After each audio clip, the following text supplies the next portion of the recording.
मित्र सभी को नमस्कार है। जैसा कि आप लोगों को पता है कि अभी इंटर का कॉपी मूल्यांकन चल रहा है और मैं उसमें भाग लिया हूं कॉपी मूल्यांकन में, और हमारे पास आंसर की आए हुए हैं। और मैं इसलिए बता रहा था कि आप लोग देख लीजिए भूगोल के अंतर्गत जो आप लोगों ने लिखा है वो आपके आंसर की से मिल रहा है या नहीं मिल रहा है। तो अगर मान के चलिए कि इस आंसर की से अगर 50% भी आंसर आपको मिल रहा है तो स्वाभाविक है कि 50% आपको नंबर दिया जाएगा, और जहां 50% नंबर मिल गया तो आप पास कर जाएंगे मित्र। तो देखिए पहला प्रश्न जो था, जो आपके इंटर में पूछा हुआ था, यहाँ लिखा हुआ है ना आंसर की।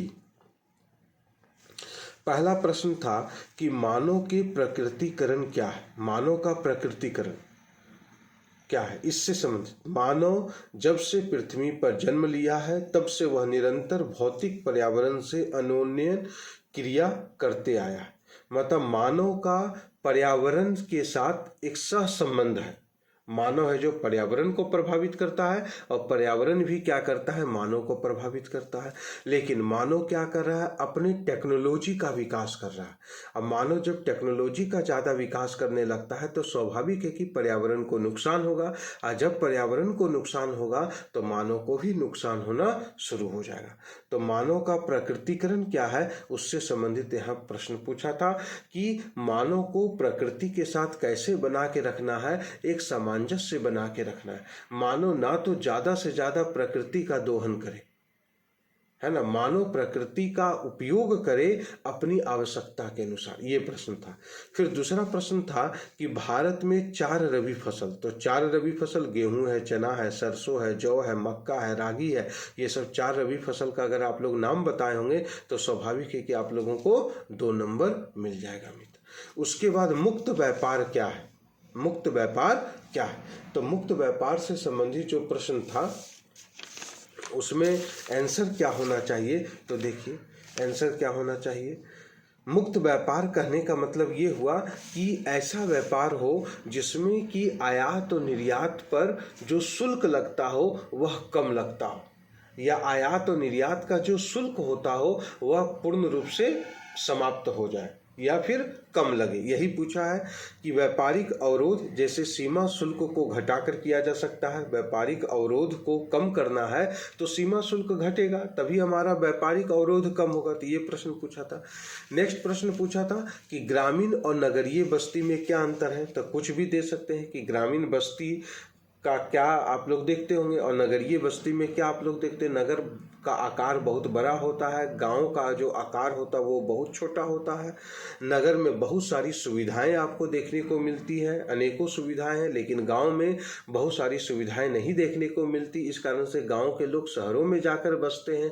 अच्छे पढ़ाई के कारण, संचार व्यवस्था के कारण, रोजगार के कारण लोग शहर नगर में जाते हैं। तो ये प्रश्न पूछा था कि ग्रामीण बस्ती और नगरीय बस्ती में क्या अंतर है।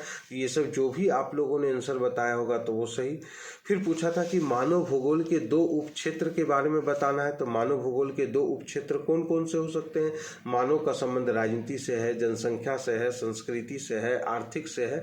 तो आर्थिक भूगोल हो गया, जनसंख्या भूगोल हो गया, सांस्कृतिक भूगोल हो गया, राजनीतिक भूगोल हो गया। ये मानव भूगोल के उपक्षेत्र हो गए। फिर एक प्रश्न था कि मुंबई बंदरगाह का महत्व बताना है। तो मुंबई बंदरगाह का क्या महत्व है ये आप बता सकते थे कि मुंबई जो बंदरगाह है उससे बहुत सारे देशों का हमारा एक अंतर्राष्ट्रीय व्यापार मुंबई बंदरगाह से होता है। समझ गए, इस तरह से आप प्रश्न बना सकते थे, आंसर दे सकते थे। और फिर एक प्रश्न था कि कृषि आधारित उद्योगों के बारे में बताना। तो कृषि पर आधारित उद्योग जैसे सूती वस्त्र उद्योग कृषि पर आधारित है, चीनी उद्योग कृषि पर आधारित है। और फिर हम लोग देख सकते हैं कृषि पर आधारित हम लोग देख सकते हैं फूड प्रोसेसिंग वाला जो खाद्य प्रसंस्करण वाला जो उद्योग है वह भी हमारा कृषि पर आधारित है कि नहीं। लेकिन मोटा मोटी तो चीनी उद्योग हो गया, वस्त्र उद्योग हो गया, इसका आंसर एकदम आसानी से आप लोग दे सकते थे। भारत में पेयजल संकट की समस्या, ये भी प्रश्न पूछा हुआ था। देखिए खाद्य प्रसंस्करण दिया हुआ है, सूती वस्त्र उद्योग दिया हुआ है, चीनी उद्योग दिया हुआ है। इसमें से किन्हीं 2 को आप आसानी से लिख सकते थे, है कि नहीं। पेयजल संकट के बारे में भी पूछा हुआ है कि पानी पीने वाला जो पानी होता है उसकी क्या कमी हो जाती है, क्यों कमी हो जाती है।